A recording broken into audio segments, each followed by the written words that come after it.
Hey everybody, and welcome to Bible Study That Doesn't Suck. I am Pastor Megan Rohrer, and I am coming to you live here from San Francisco at Grace Evangelical Lutheran Church.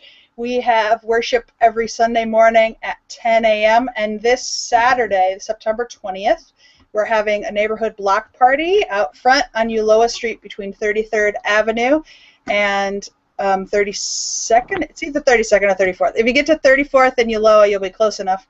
And one of the big things we're doing is we are raising money to buy pigs for people in other countries using the ELCA Good Gifts, and I'll put a link down here to where you can help buy a pig. Oh, look, Pastor Don's got a pig too. You got to talk, Pastor Don, while you hold your pig.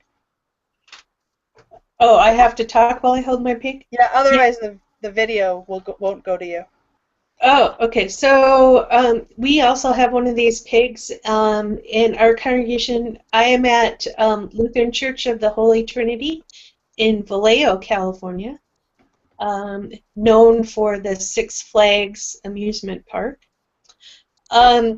We have our worship at 10:30 on Sunday mornings, and come and join us if you're up north. So this congregation is very committed to world hunger. So one of the things that we are doing is also raising money to buy pigs and perhaps other animals. So it would be really cool if we could raise enough money to buy a cow, but that's a lot of money. So yeah, we'll put a link down here if you're interested in buying animals or if you like this really cool pig box. I'm just showing off because if you'll notice, Pastor Don didn't put the pigtail in the right spot. well, I have mine, so it's like that. Oh, okay. So, whichever way you want to make your little piggy bank, you can do it whatever way you want. Pigs are a $30 donation. We've got enough for 3 pigs inside of our little piggy right now. We haven't even, I told the congregation we were going to start next week, and there's already enough for 3 piggies in there and a little bit of extra change. So we'll put the information down here. Feel free to stop by if you're in the neighborhood for our neighborhood block party. We're going to have a bouncy house. Enough said for most parents. All right. Anything else you want to say in your introduction, Don? Or are you ready to go right to Exodus? We can start with Exodus. Exodus it is. Woohoo! So where we are in this story, Moses and Aaron are in the wilderness. Wilderness, when it is the Old Testament text or the Gospel text, usually means up in the mountains or out in the desert. The previous Sundays, if you followed along, Moses and Aaron have led the Israelites out of slavery, away from the hands of the Pharaoh, and out of this overly ambitious idea that maybe the Israelites built the pyramids.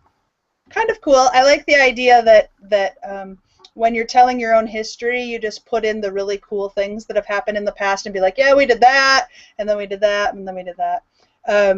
We talked over the past couple of weeks about the fact that God only speaks to Moses in this story, which is quite strange. So when the people grumble, for example, in today's text, you'll find that they complain, and then God tells something to Moses, and then Moses departs the wisdom on to others.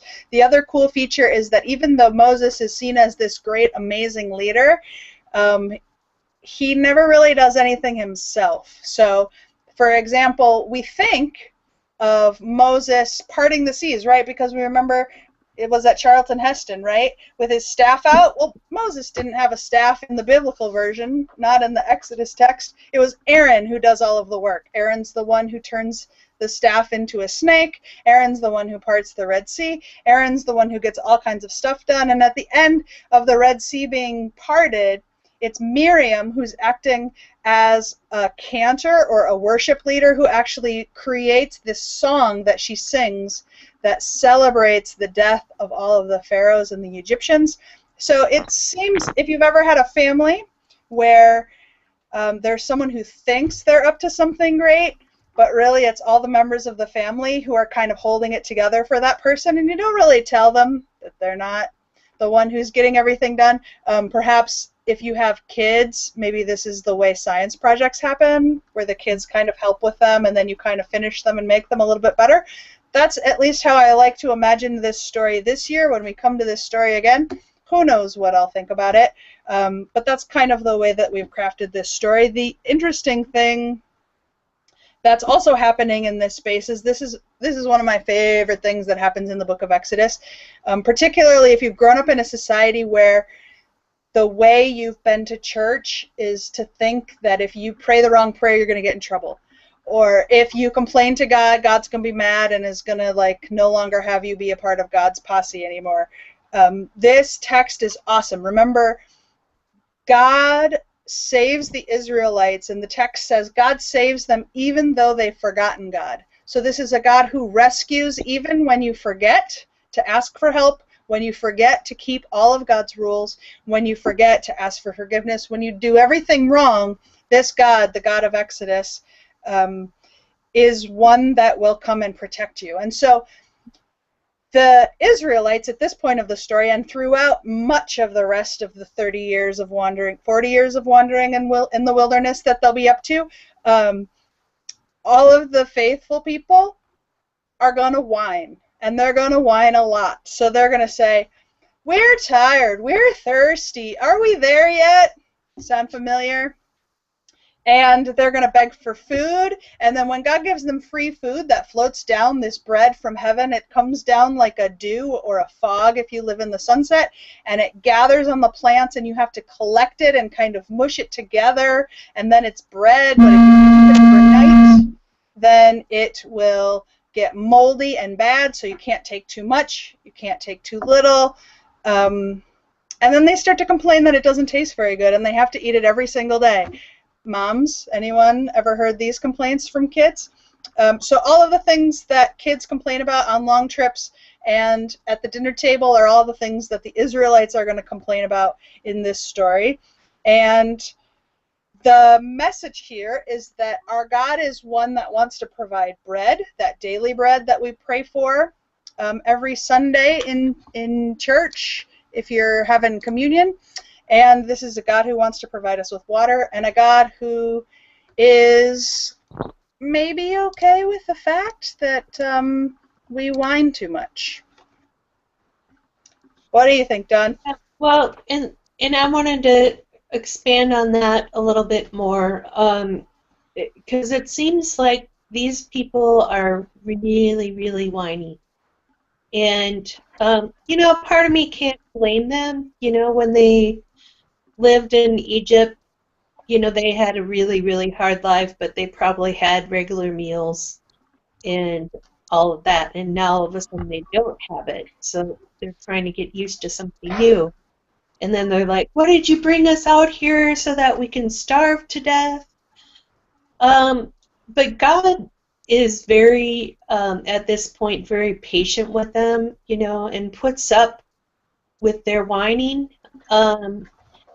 And lets the people know, even though it's not directly, it's through Moses, that, look, I hear you, and, I'm going to do something about it. I'm not going to just let you starve to death. I do care. I mean, that's, the reason why he saved them from Egypt. It says, I heard the cries of my people. And so sometimes when we're feeling especially whiny, it doesn't mean that God is not going to hear us in our prayers. God has a long history of listening to whiny people. So. And this is the part where the pastors on the video exclude all of the examples that could come from their congregation about people who have whined.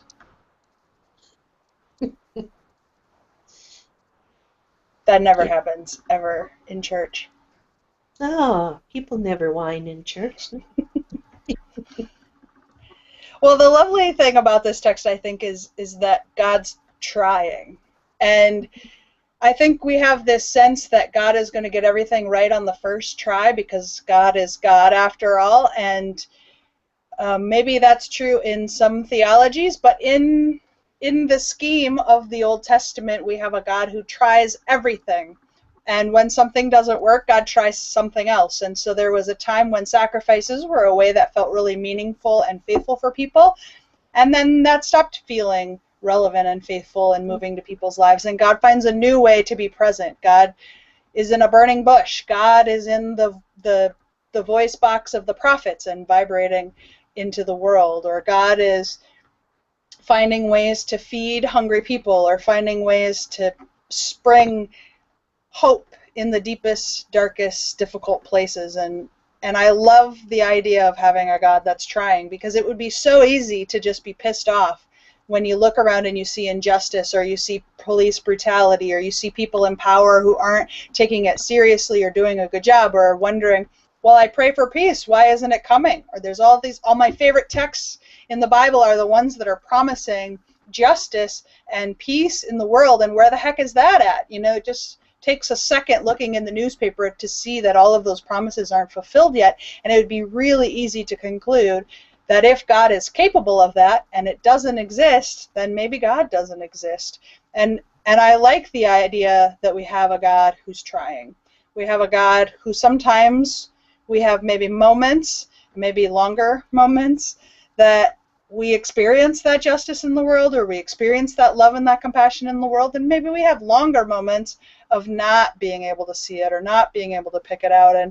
And when that happens, that God yearns to be present in our lives. God yearns to break through that silence, or the translation gap, or the bits that don't fit from culture. And so while there are some faiths that really believe that God is unchanging and that the words of God are unchanging, as a Lutheran, I get to be excited about a dynamic God who's present in the world, present in not just a resurrected body that appears to people like John and other people on the road as like this ghostly presence of God showing up and feeding people fish, but this idea that our hands can be God's hands, that we're a continuation of this message, that each time, how would it change our world if every single person who was born, we truly believed that they were going to teach us something about God, and they were going to be this incarnate version of God, not fully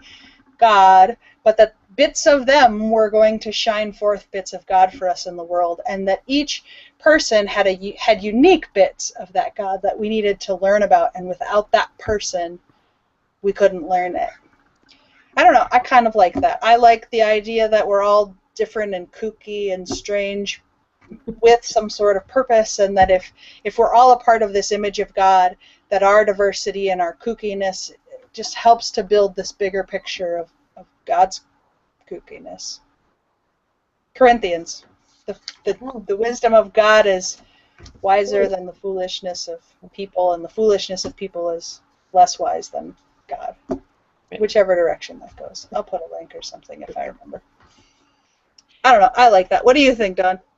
So I was also thinking about when I first read this text about the manna, and how, if these people were really hungry, it would probably be their natural inclination to try to grab as much as they could, because they didn't know if they were going to be hungry tomorrow or not. But then if they took more than what they needed, it went bad. And so they had to learn, how much do I actually need? And so I'm not gathering too much.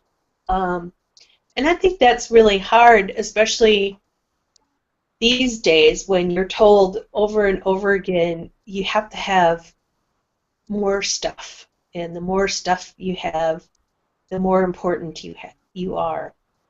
And going against that, and living more simply is seen as strange. Yet that's what they had to do. And it was probably really hard for them to do that.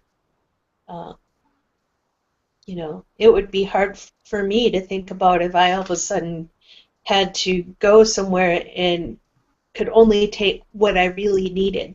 So how do you figure out what that is? Or how many things do we have for just convenience sake? Mm-hmm. Yeah, and this connects really well. You could tell the people who came up with this order of the text for Sunday on the lectionary, which is the fancy word of saying a bunch of white guys a really long time ago crafted together a series of readings that go through the three Gospels that have kind of a narrative story of Jesus's life, Matthew, Mark, and Luke. And then on special holy days, they throw in some John, which is a text that's a little bit more poetic.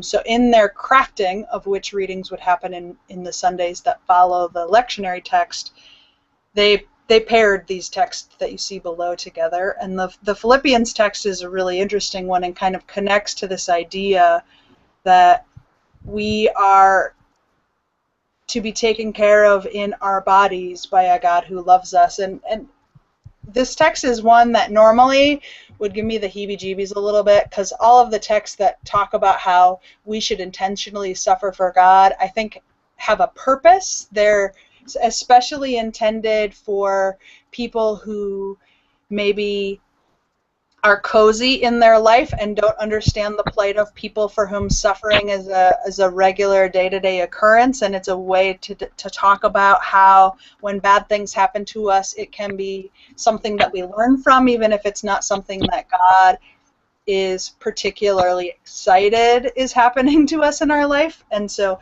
sometimes I think this language has been used more in difficult ways. For example, it's used to tell people that when society isn't quite ready to embrace the fullness of their diversity, sometimes people use texts like this to talk about how you should just suffer and be like everyone else and not be different or stand out in any sort of way, because, you're supposed to suffer to follow Jesus. So follow my rules and do it. I also think these texts have been used by people who had a sincere desire to follow God and to be faithful people, but who maybe had shame about their body or shame about their lives. And there's groups of very faithful people who believed that texts like this meant that you had to whip yourself, or you had to cut yourself, or you had to make sure that your body was experiencing harm in order to be a part of what God wants in the world.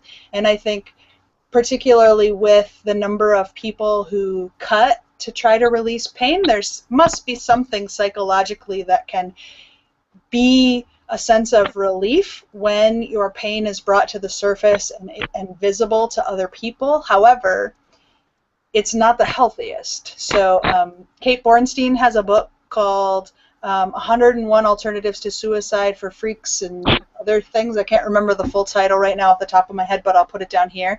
That gives you alternatives that you can do to these if you're someone for whom self-harm has been a method of relief, or has been something that you have used to feel better in the world or to express yourself. It provides alternatives to be able to find other ways to express yourself. And I wish that's what could happen with this text. While it's true that people who follow Christ throughout history have had difficulties, and that when we are being persecuted and scorned by others, sometimes you can take great care in these texts because they show you that you're not alone and maybe God understands what's going on. But I hope that there'll never be texts that help you run towards pain or run towards suffering, or to choose it for yourself when it's not something that's outside of your control to prevent. But what I do like about this Philippians text is this very first sentence. It's a long sentence. It's verse 20. It is my eager expectation and hope that I will not be put to shame in any way, but that by my speaking with all boldness, Christ will be exalted, now as always in my body, whether by life or by death. And I think this is a way of trying to set an intention. People who practice Buddhism might call this mindfulness, trying to be present, trying to be authentic, trying to be your fullest self. I mean, there's a lot of pop songs about learning to love yourself that are out there right now. Mary Lambert has a really great one. The very first line of the song is, "I've got bipolar disorder." She's really rocking who she is. I'll try to put a link to that down there as well. But what would it be like for us if we were not put to shame in any way in our bodies? Wouldn't that be a life worth of therapy, or a life worth, it would be a really worthy goal if for the rest of your life you could look in a mirror and be satisfied or be excited or feel okay with your body and not have shame about it. Dietrich Bonhoeffer talks about this as, being clothed in Christ, and putting on the robe of Christ, or using our baptism as something that covers the things we feel ashamed of in our bodies, so that when other people look at us, they see Christ instead of us. This was also the idea behind albs. So if you're in a congregation where the pastors and other leaders wear white robes, the idea was to cover up the flaps and the folds and the curves that might distract people from worship if your pastor is especially good looking, or to cover up the bits that you're shameful about. And if you're someone who has too much of an ego, to erase yourself so that people are just noticing God and just seeing Christ. And so in some congregations, this might have gone too far, where they wonder about your haircut or your shoes too often, or your earrings, or people paying attention to the external parts of the preacher more than the alb. And some people have been scared away because they think the alb is really boring and ugly, and you're not hip enough to keep people's attention. So you win some, you lose some with every activity, but I like this idea that we're being called to mindfulness and to authenticity, and to find ways that we can have our bodies in the world without shame. I think that's neato, even though all the rest of the suffering stuff is in there. That gives me heebie-jeebies. What do you think, Don? Well, I also like it because, Paul says that he's speaking with all boldness.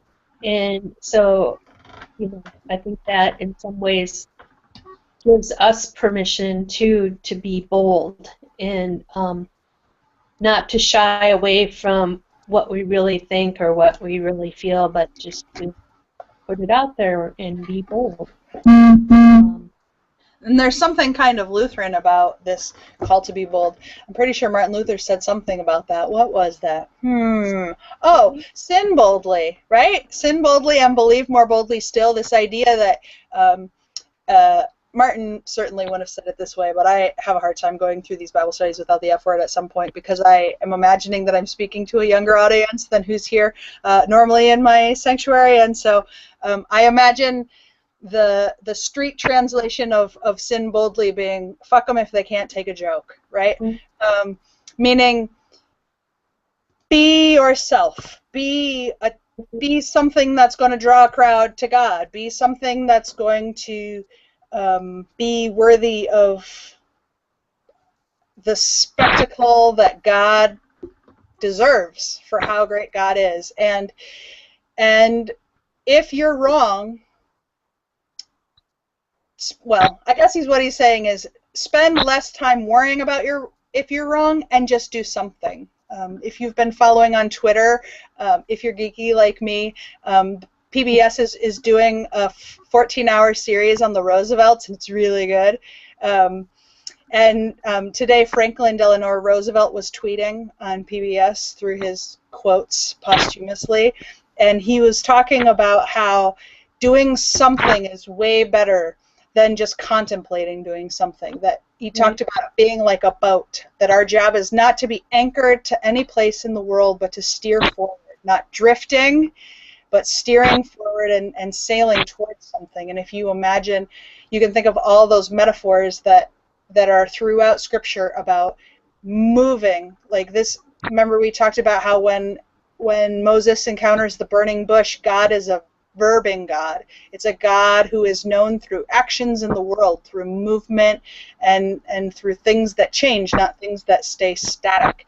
And so I think God would rather we try something and we're completely wrong, and then God had to say, oh man, when we get to heaven, rather than not trying, and God saying, why didn't you do anything? There was so much need in the world. You were so amazing. I made you just like you are, and you didn't embrace it. I'd rather have God be like, oh man, you missed the boat, than why didn't you do anything with everything that I gave you?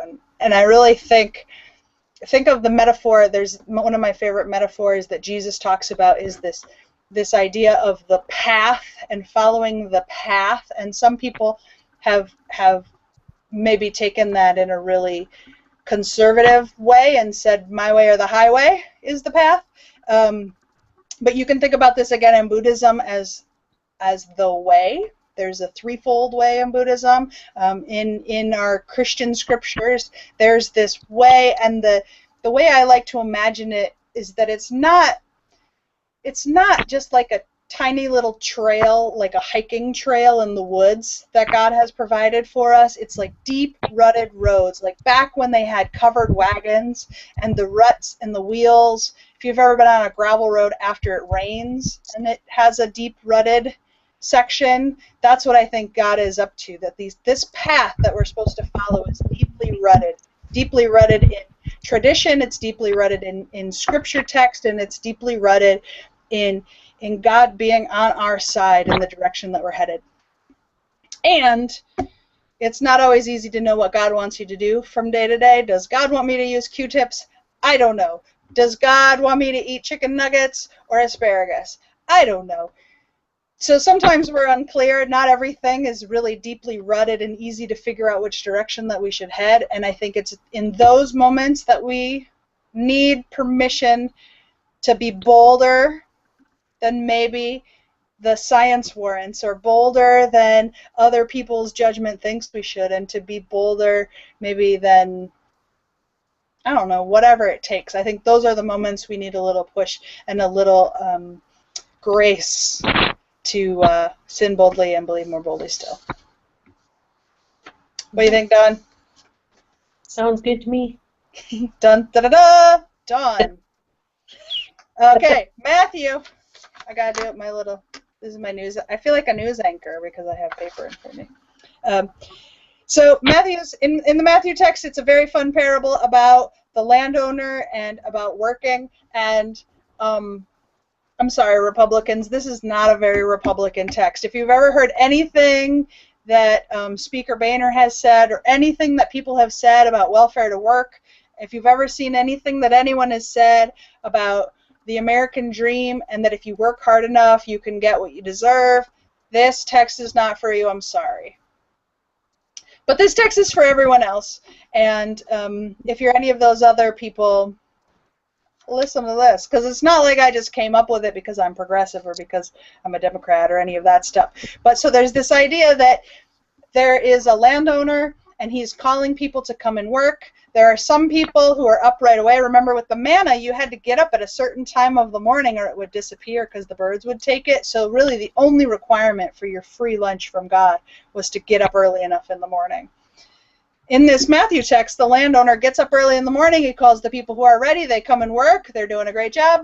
And then he goes back an hour later, calls everyone, and they come to work. They do a great job. He comes a couple hours later. Now, this is the time where if you've slept in this late, you're maybe a teenager, you're maybe someone who was up late partying, because goodness gracious, you should be up by now. Back then, like, there wasn't really a good way to block out the sun when you're sleeping, so you should be up by now. So this should be everybody. But no, he goes back again and again and again, and finally he goes back and there's only 1 hour of work left, and he calls who's ever left.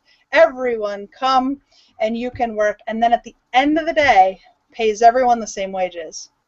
Living wage? Communism? I don't know. Like, you can read all of these things into this text. Everyone gets the same wage, even though they can't all participate the same amount, even though some people are overachievers. There's probably something in this text because a lot of the gospel messages are trying to have this dialogue about what things from Judaism, what things that we've done as Jewish people should we continue on in our tasks as we become Christians. And so there's a part of this text historically that's interested in saying, you know what? If you haven't been a follower of this faith for forever and forever and forever, and then you just jump on the bandwagon at the last minute, you get the same forgiveness, you get the same place in line in heaven, you get the same righteousness as everyone who's believed their whole lives and believed it even better.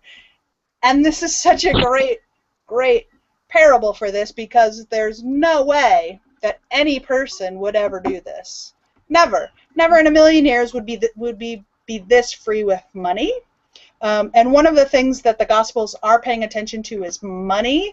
That part in the Lord's Prayer that talks about give us this day, forgive us all of our sins, just as we forgive the sins of others, is actually debts in the original translation. So it's talking about God freeing us from all of our debts. How cool would that be? I bet you'd all come to church on Sunday if it was like forgiveness from credit card debt and student loan Sunday.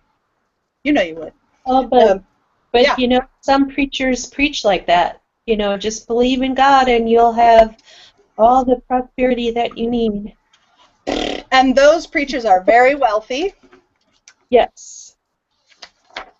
You know, another thing I was going to point out, though, is if you look at verse 6, it says, and about 5 o'clock he went out and found others standing around, and he said to them, why are you standing here idle all day? And they said, they were there because no one hired us. So these aren't people that were just lazy and decided to sleep in, but they're liars. been there all day waiting for somebody to hire them. And so then it made me think about, what was it about these particular people that they had to stand there all day and not get hired? And it makes me think about sometimes the difficulty people have in finding jobs now, that maybe if you don't look, you know, exactly perfect, or if you have some kind of disability, or you know, you don't have nice clothes to wear to the interview or something like that, that you're not chosen because of that. And it makes it difficult for people. And when they think about, well, why was I not chosen for this job when I'm qualified to do it? Yeah. Yeah, it's also possible that, I mean, you think of day laborers. If you live in a city that has day laborers, that have to kind of wait around in hopes that someone will hire them for that day. But it also makes me think that this parable is so big that it's not only just talking about people who were wanting to work, although that's a great image, particularly of when I think of the people in San Francisco who are homeless. Most of them are people who are not able to work because they have severe disabilities, mental health issues, or their addiction isn't being treated in a way that's helpful, because currently San Francisco's health coverage doesn't make it possible for everyone to receive those kinds of services. But this also might apply to liars, right? Because if everyone who was there was offered a job, and they kept going back and offering people jobs, and there are still people there, and they're saying, well, no one offered me a job. And they were standing, because it makes it sound like they were standing there, and this person saw them the last times they were offering them jobs, but they didn't get on the wagon to come along, that they lied, right? They said, I mean, they're the people who are saying, oh, yeah, you know, maybe they were shooting the breeze, or maybe, who knows what the real thing was. But I love that even when, I mean, Pastor Steve Saban up at Christ Lutheran, where I had my internship, used to say that God's forgiveness applies to everyone, even sinners, even if you enjoyed your sinning. So there's this idea that it's not something that is only given to those who behave. I'm talking to you, jerky pastors who don't admit that that's true. So it's not just for people who behave. It's not just for people who pray the right words and pray the right way. It's not just for people who show up and get all the work done. It's not just for people who can prove they have 3 miracles before their death and after their death. It's not just for other people. It's for even liars like us. You know, who of us hasn't been late for something and said, oh, the traffic was bad, when the traffic wasn't that bad, they just left late, right? So just saying, maybe not you guys, but other people who are going to watch later on the Bible study. So I love this idea of God providing even when we're whiny, even when we're lying, even when no matter what. And I think the interesting thing, if you think of this text in conjunction with the parable of, you remember the prodigal son story, which is just a fancy word for, there was one brother who did everything right the first time and was always a good kid, and then there was one who screwed everything up and came back asking for forgiveness, and they throw a really big party because he comes back and returns. And the parable says that God rejoices when someone is lost and then found again, and that doesn't mean that the person who was faithful all along, it doesn't mean don't worry about going to church or don't bother being faithful, you can be a big jerk face your whole life as long as you have a bit of communion stuck under your pillow, as they used to believe. It doesn't mean that you need a pastor to be there at your death to put in oils on you, and as long as they get there in time, you're fine. But rather, it means that however you come, God will rejoice. And if you are afraid of coming to church or of reading the Bible because you think, well, I've done a lot of crap in my life, pick a part of the Bible where someone hasn't been a jerk, right? Or hasn't been a drunk, or hasn't been, you know, in war, or whatever thing you could imagine that is the worst thing that you've ever done. Trust me, there's someone who's done worse in the Bible. Everything. And so I hope that this will be something that gives you permission. You don't have to tell her. When you go to a brand new church, they'll just think you're great because you show up. They won't care what. They're not going to be like, okay, before you come in, tell me all the crap things that you did. Some churches will do that. Don't go to those churches. Right. But, yeah. And we don't, there used to be a time when people had to confess before they could have communion, or people had to do XYZ thing, or they couldn't get certain privileges, and that's not where the church is now. So if you've had crappy things like that happen, where someone has said you can't have communion because blah, blah, blah, blah, blah, you might still be primarily practicing a faith that has some of those rules, but Pastor Megan's telling you, come on down to an ELCA Lutheran church anytime, and most of those pastors and congregations will welcome you with open arms and won't give a crap about the bad crap beforehand. That doesn't mean all, and that doesn't mean we don't all have bad days. That doesn't mean we're perfect, because we find ourselves in all hours of the laborers. Sometimes we're the liars at 5 o'clock, and sometimes we're the people who got up early and did our job right, and so, you know, whatever. Feel welcome. Blah, blah. Yes, of course. Do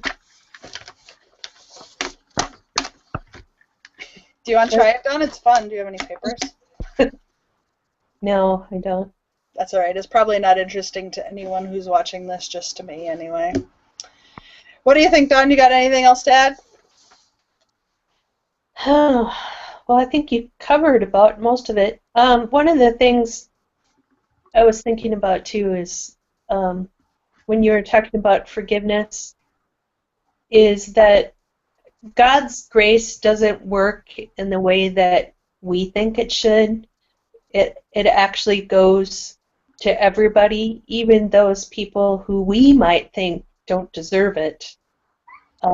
It still goes to them. And the same with God's forgiveness. Everybody gets to be forgiven, even if we may not think they should be, or even if we have not forgiven that person. So yeah, that's a fun thing in the Lutheran Church. Some people don't know this, but in the Lutheran Book of Confessions, because Luther believed very strongly that everyone who has a relationship with God is forgiven, it's not necessary to have confession. Sometimes we do corporate confession, or confession of everyone, for like group things that we think we all did in church services. but it's not individual, like we're different or special. But one of the cool things that was written into the Lutheran Book of Confessions is this idea that if someone confesses something, like say someone does want to have individual confession with a pastor because they feel shameful, or they want to have someone they can talk to about what's up. Luther believed that because God does the forgiving, not us, and how God does the forgiving is bigger than our brains can understand. Dietrich Bonhoeffer talks about this being completely in God's hands and not something we can figure out.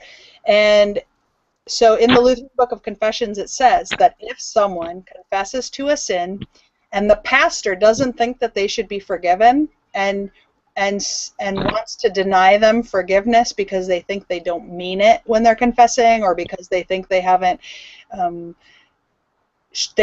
like really paid the consequences of what they're up to, then the Book of Confession says that it's the pastor's sin now, not the person who confessed it, which I think as a pastor is pretty dumb. You should just tell everyone their sins are forgiven, because I got enough of my own, why do I want someone else's junk? Right. Yeah. Because there are so many texts where Jesus is trying to explain to people, you need to love your enemy. You need to work on praying for the person who pisses you off the most, because that activity is going to be better for you, because God's over it.